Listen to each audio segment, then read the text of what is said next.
Good morning. Okay, let's try that again. Good morning. No? Still? Yes? You can hear me? Yeah. People are like, yeah. A little more. I have a soft voice. Yes. Okay, how's that? Good morning? Good morning. Oh, you guys are soft too. Turn up your volume. Good morning. Good morning. That's better. It's,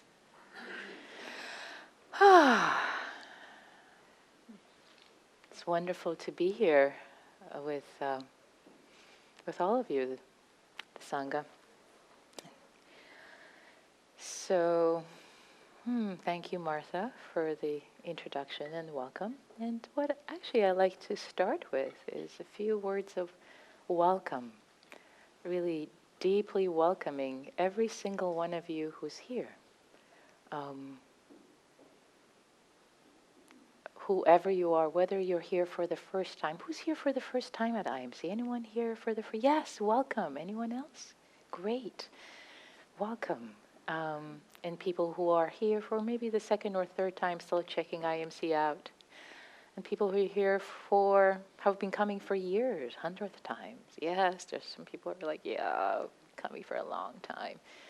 So whether you are a new person or you've been coming for years or somewhere in the middling, welcome. Really deeply, deeply welcome to IMC.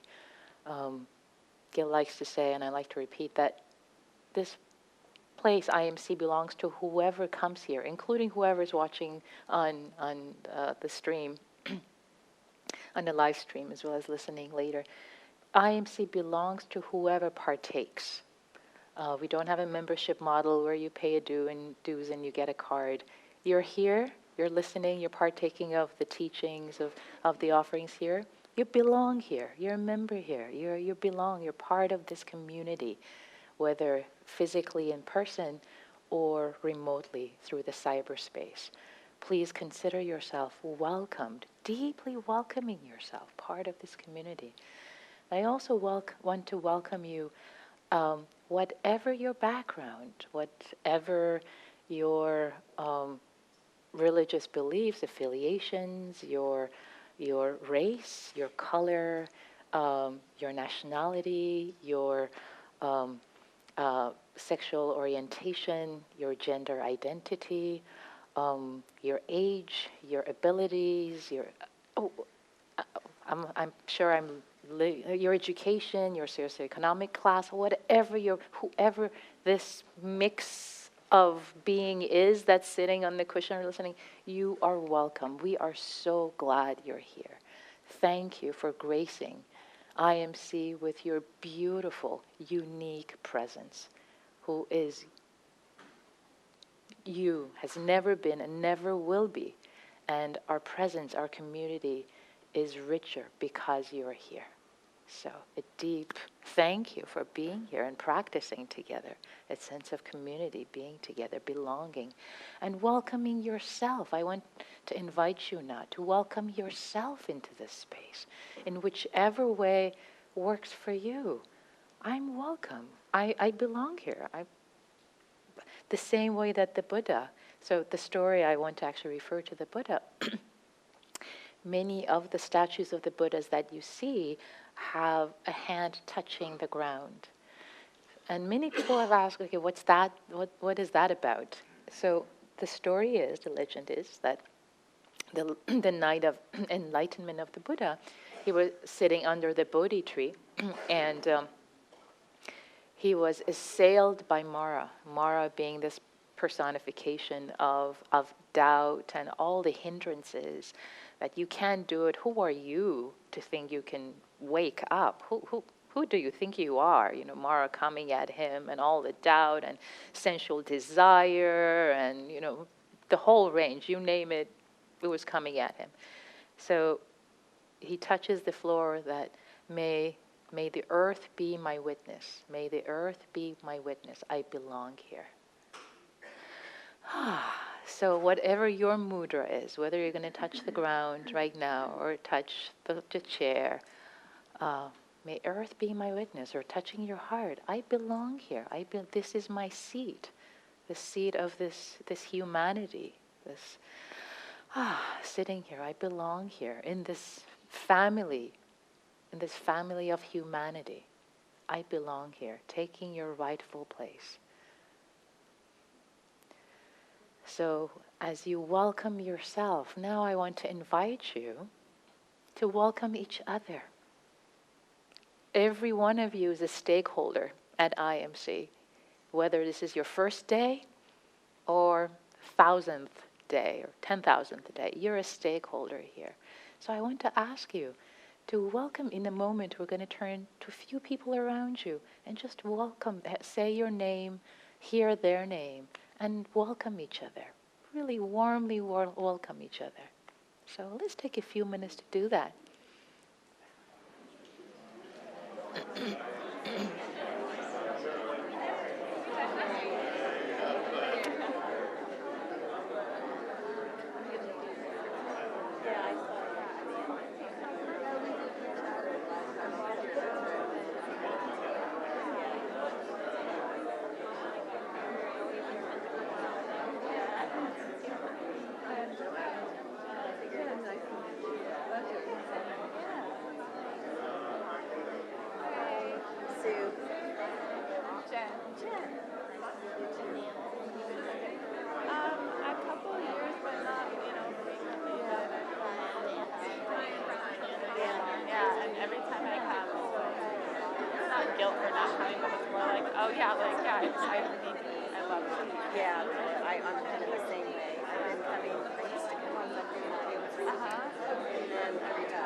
All my friends who have retired are busier retired than they were. Kind of people telling them. Yeah. What's your name? I'm Jen. Jen. Nancy. Do you go to school? I teach in East Palo Alto. And I what's the grade? First grade, and I last year took the year off to do the Mindful Schools Mindful Teacher Program, and I really loved it.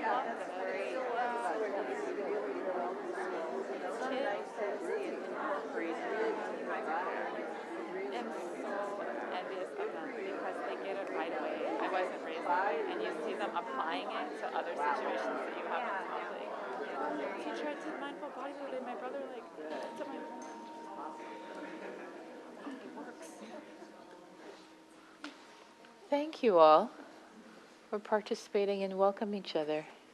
So, how did that feel? How does it feel now? A few words. Great. Good, great, warm. Oh yeah, I heard oh yeah. What else? Soft. Nice. What else? Welcome. Yeah. Kind. Opening. Connecting. I heard something else, but I couldn't quite. It was caring. Caring. Lovely. Caring. And as I repeat these words, see if they resonate with you. Anything else that comes up for you? Huh? Unity. Or is it community or unity? Community. Yes, community. Yay. I want to say more about that. Oh, I heard one more word. Soothing. Yes? Did I hear that right? Soothing. Yeah. Yeah, soothing. Beautiful. A little nervous. Great. That's welcome too. It's all welcome.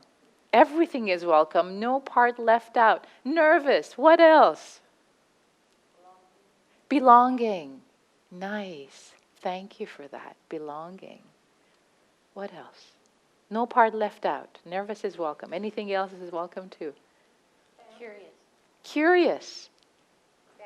Family. Beautiful. Family. Lovely. Family. The human family. The IMC family. Family. Familial. What else? Safe. Home away from home. Home away from home. Oh, beautiful. I'm just softening as I hear all these words, just landing more deeply. Home away from home. Conflict free. Yeah. Refuge. Oh, beautiful. Refuge. Ah, and my heart lands just even more deeply hearing the word refuge. Yeah.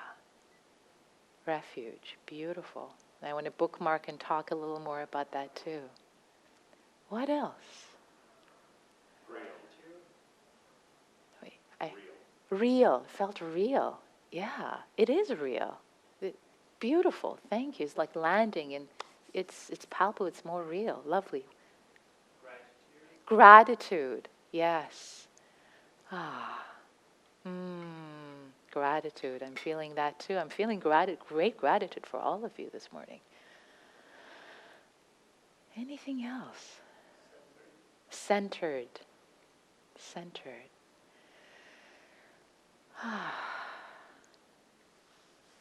This is a community Dharma talk. I'm loving it. These words, it's co-created. We're co-creating space this morning. What else? Love. Yeah. Entertaining.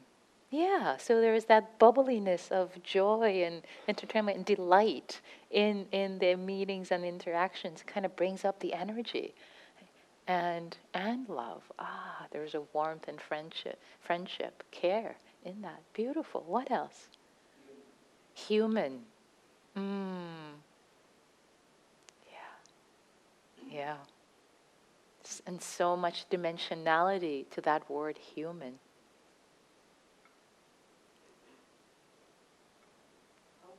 Hopeful. Challenged. Yeah. Great. That's welcome also. No part left out. Challenged. Yeah.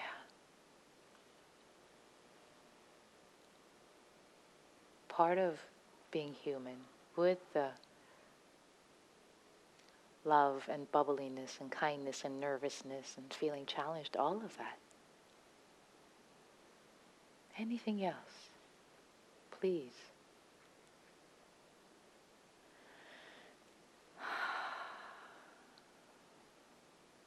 And how do you feel now, in this moment, as you let all these offerings, community offerings, this wisdom, the net, the interconnected net, help you drop in more deeply into your own experience?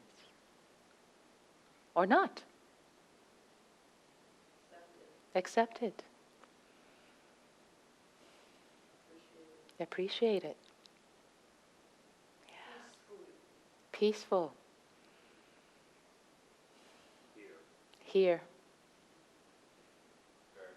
Guarded. Curious.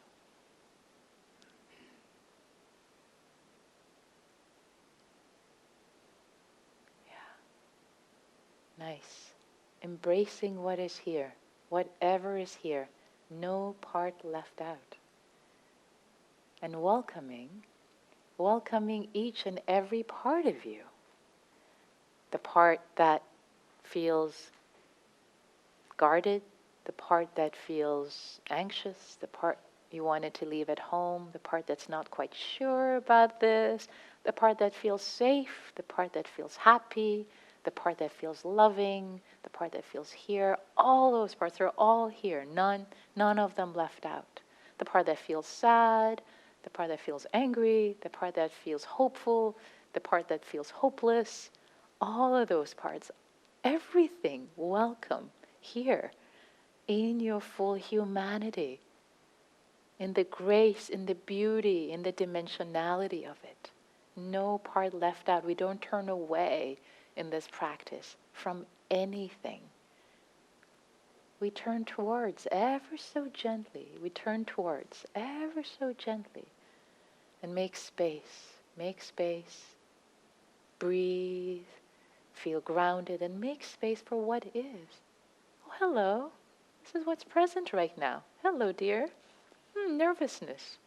Oh, hello, friend. Calm, love, safety. All of you are welcome. How does it feel to breathe and land and allow all parts of you to feel welcome?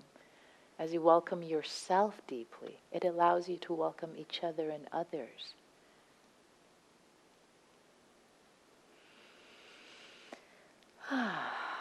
So, with that, as an introduction, or actually as perhaps the meat, you can call it anything you want, or not the meat, but the substance. I want to talk a little today about belonging, about welcoming ourselves, about community. As we've been now don't get to go to your head now. Stay in your bodies. Like, okay, maybe I shouldn't have even said those. Like, make it formal.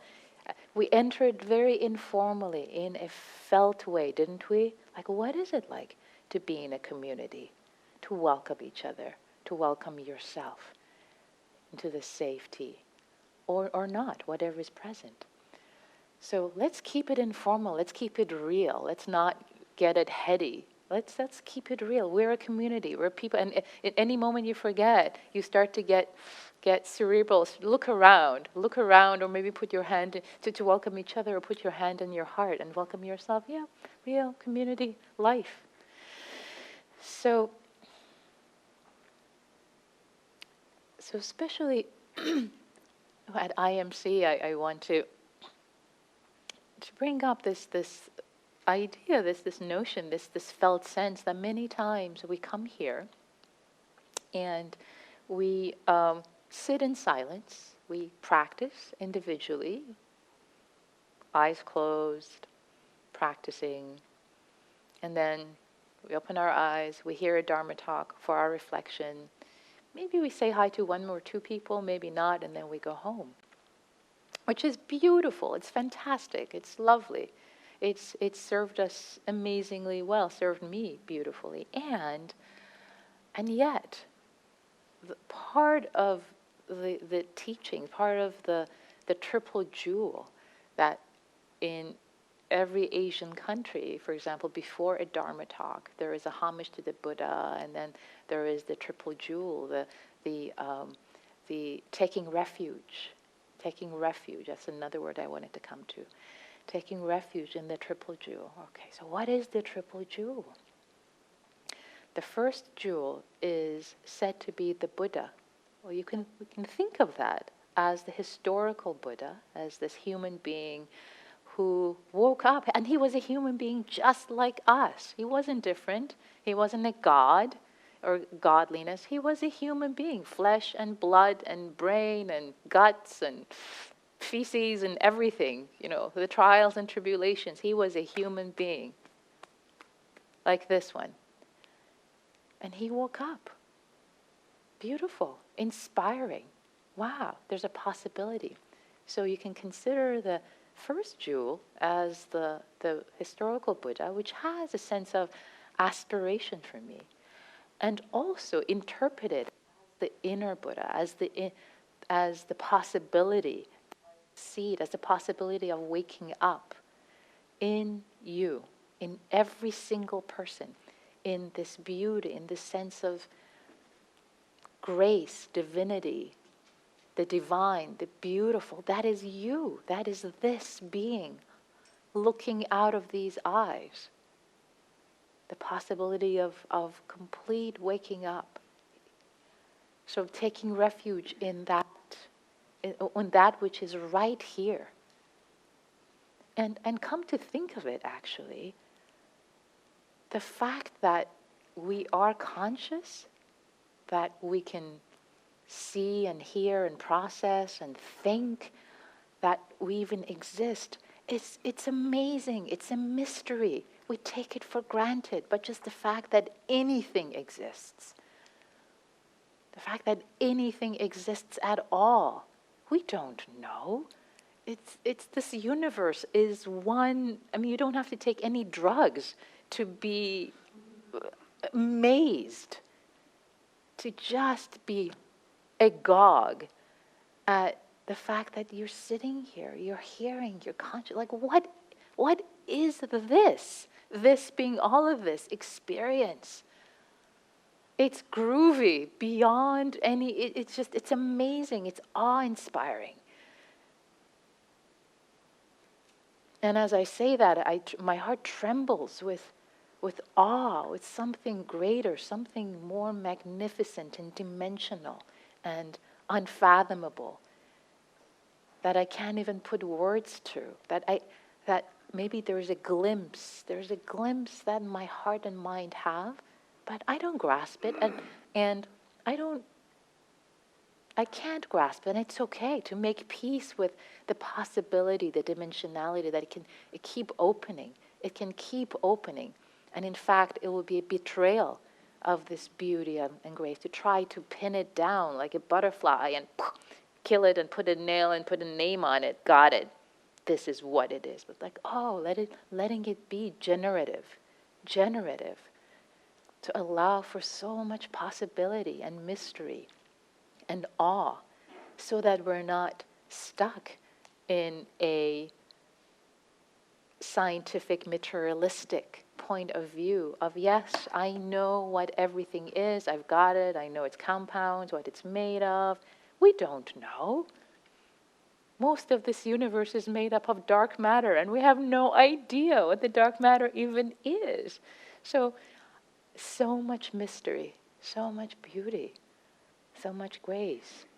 So opening our minds up to all these possibilities. So taking refuge in this mystery, the Buddha, the inner Buddha, this mystery that is this being right here, which I think I know, but actually I don't quite know this being. I'm still discovering things, both on the scientific materialistic. I'm still learning who she is, what she likes, what she wants, just still discovering how she reacts, her body.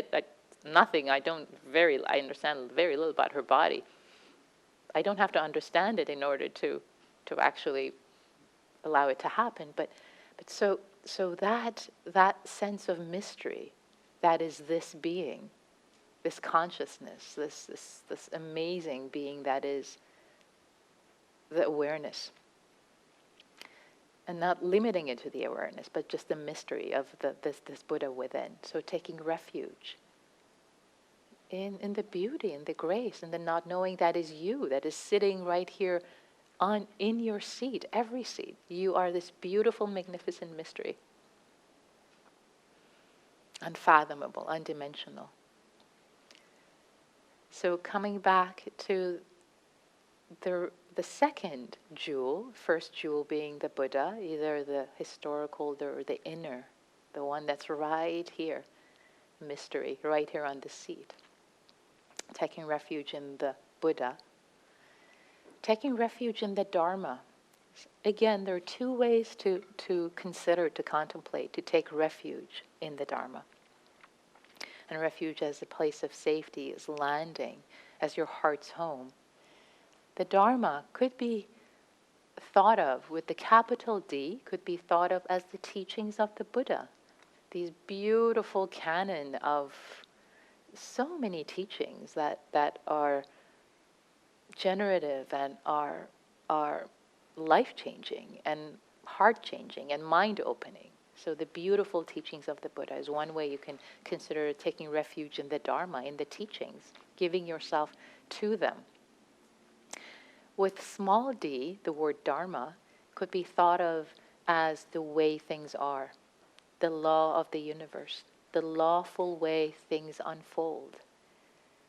So in that, it taps to the ineffability of what I was mentioning earlier, the inner dimension of the Buddhahood. So with Dharma, small d, the sense of there is a lawful nature to this universe. Trusting in that lawful nature, that you are a part of it. You are a part of this flow of life. You belong in this flow of life in a mysterious way that, again, maybe you don't quite understand, but you hold it with a don't know mind. A don't know mind being Not that it is this way or that way, and it doesn't have to be either way, and you don't have to know, but being comfortable in the mystery, making friends, being comfortable in the mystery, being comfortable in the mystery of not knowing, but trusting that it is lawful. There's a lawful nature of things unfolding. The law, part of that law is the law of karma, which we often think of, oh, what have I done to deserve this, which is a very limited understanding of the law of karma, better understood as the law of cause and effect. Cause and effect. Cause and effect. In its biggest form, you can think of it as the dependent origination, or basically simply the cause and effect. This leads to that. And there's so many, this leads to that, that if you really wanted to, for example, think of, okay, what led to this pencil being here? Wow, your mind would explode. All the causes and conditions that have gone into this pencil being here. Expanded through space and time and cultures, and so taking refuge in the Dharma, in the lawful nature that life unfolds, that you are a part of. And taking refuge in that with a sense of trust, with a sense of reverence, that you may not understand it, and things might be really, really challenging right now.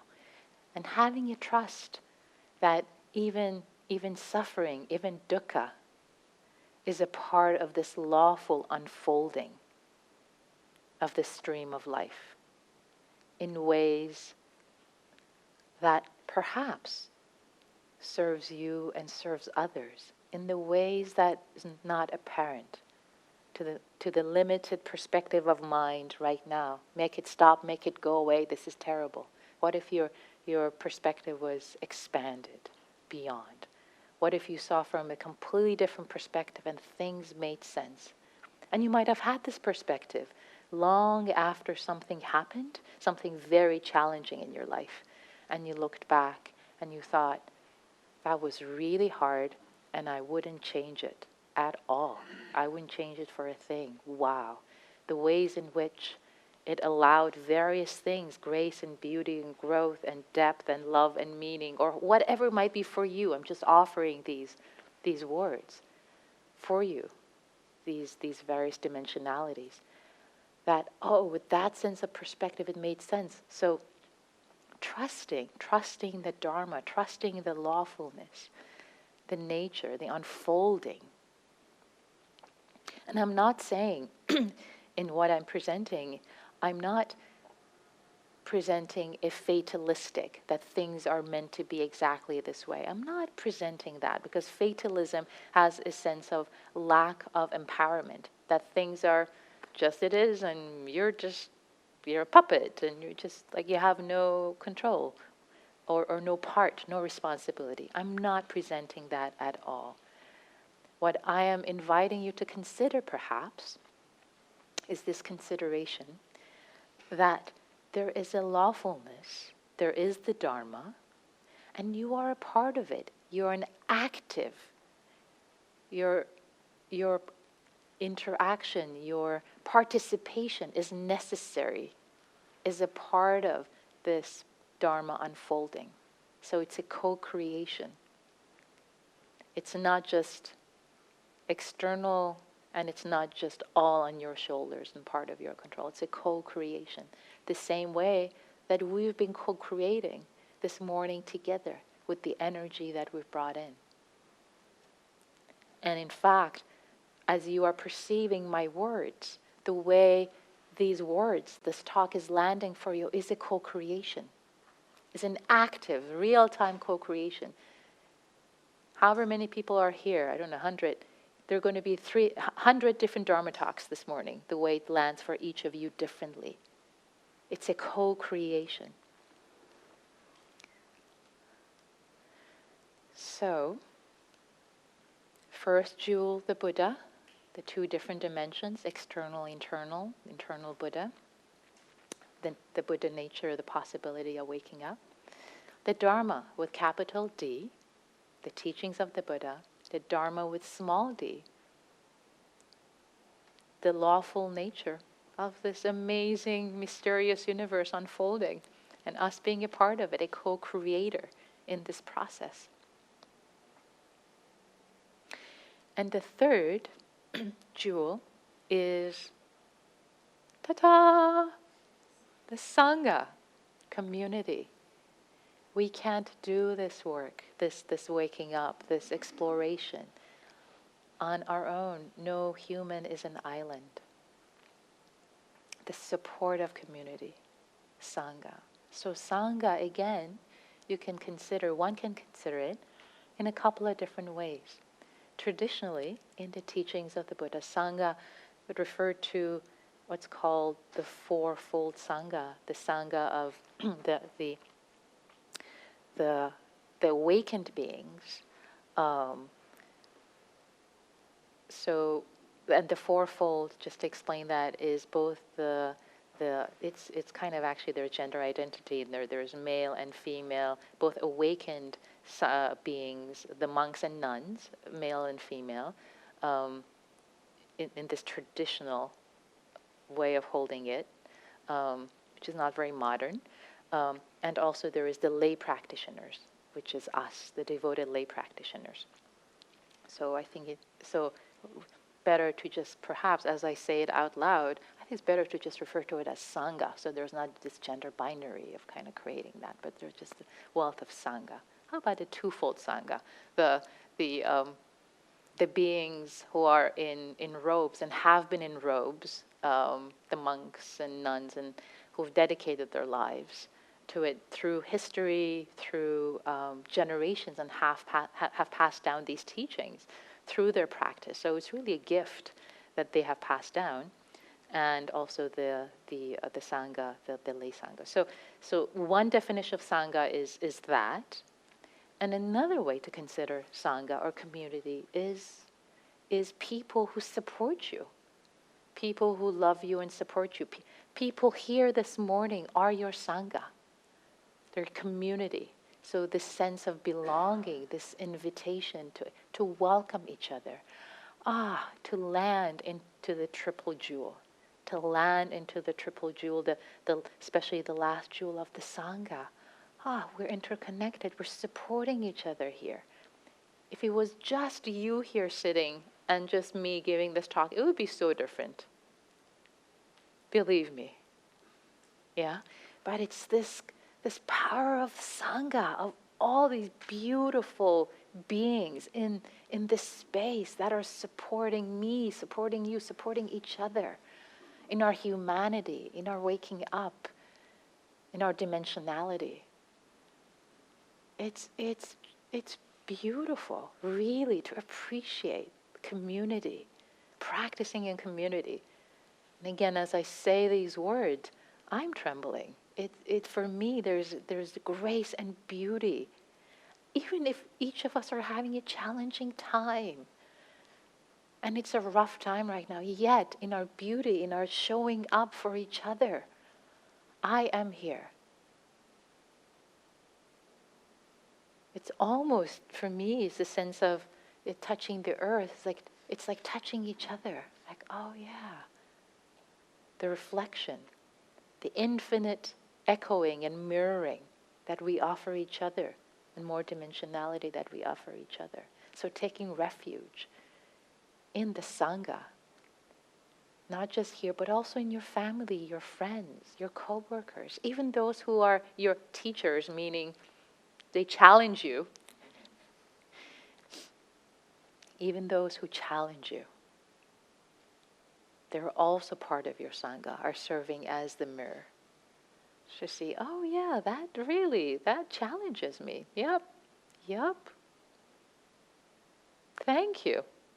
I may not like you, I may feel really angry towards you, and yet thank you. Thank you. Thank you for the service, for being, for showing up exactly as you're showing up, in this lawful way. For me, for this being that is me, to see, to grow up, to wake up. When I say growing up, is growing up in the fullness of my sense, in my ability to have a bigger perspective in love. And again, doesn't mean that there are times and places that fierce compassion isn't the right answer. And that also is a learning, to learn how to be fiercely compassionate with someone and have healthy boundaries and act to protect yourself and others, but out of love, not out of hatred. So the triple jewel, the Buddha, the Sangha, the Buddha, the Dharma, and the Sangha. I'm so excited about the Sangha. I'm making it the second one. And the Sangha, the community here this morning. So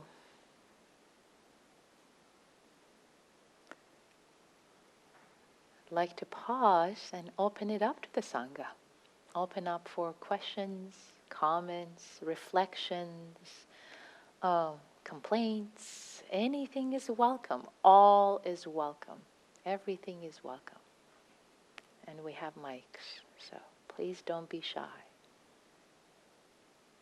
Anything about how this landed for you or questions? There should be a mic over there. Hold on. Wait for the mic.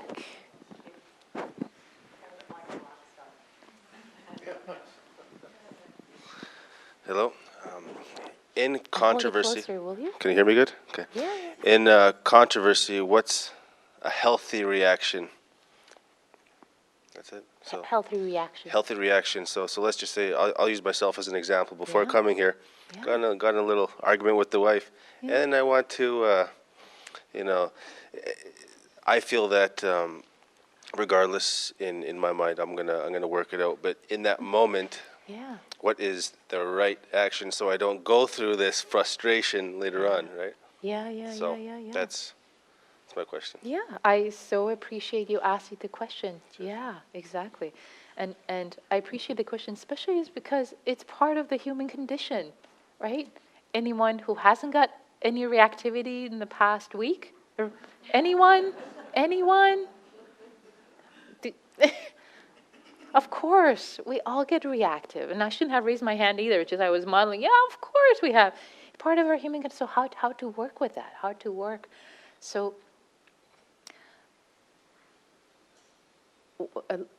I'll try to give a brief answer as part of a longer practice answer. But to say that, I think one thing that can support the when reactivity comes up, and it will come up, right? Reactive. So the point of the practice isn't that you will never ever be reactive again, and that could happen at some point. I mean, there would be times that things that you would become reactive to, you won't become reactive to anymore. But there might still be some reactivity until, for a long time. So let's say even if there's a little bump. So as you practice more on the cushion and there's more stability, and mindfulness of the body is what I would highly, highly recommend as a starting point, as an ending point. Mindfulness of the body is really a way to ground, to know what is happening. So as you practice more on the cushion and have a sense of groundedness, what's happening right now in the body, what's happening with my breath, what's happening in my body, in real time when something arises, you can ground yourself. You can be, oh wow, okay, wow, my blood pressure just went way up, and my heart is racing, and my sweats, and my palms are getting sweaty. Wow, there's a lot of anger present right now. This is not a good time to open my mouth, right? Then mindfulness can be present. So you need to practice this off the cushion with right, so that when the 100-pound weight, the gorilla shows up, you've already done your reps on the cushion, grounded, because if the 100-pound gorilla comes up and you have no awareness, mindfulness, presence, then you're gone, right? You're in the reactivity. But having practiced before, it comes up like, whoa, this is what's happening in my... The mindfulness of the body tells me, mayday, mayday. We're about to really do something really unskillful. Take a breath.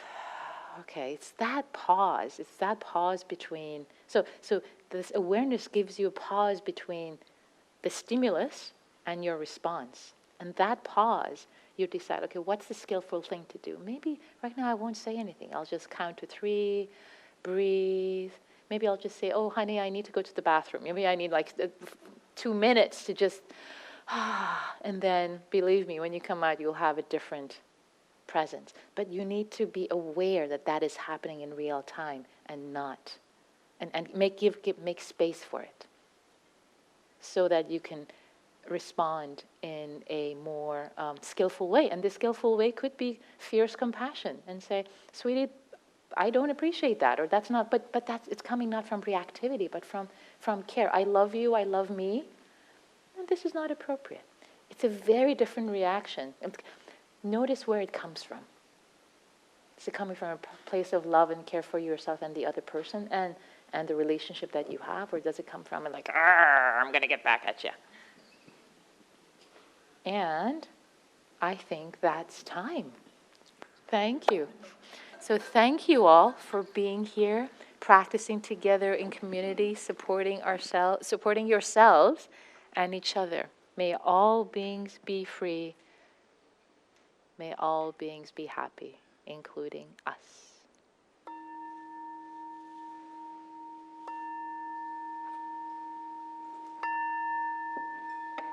Thank you.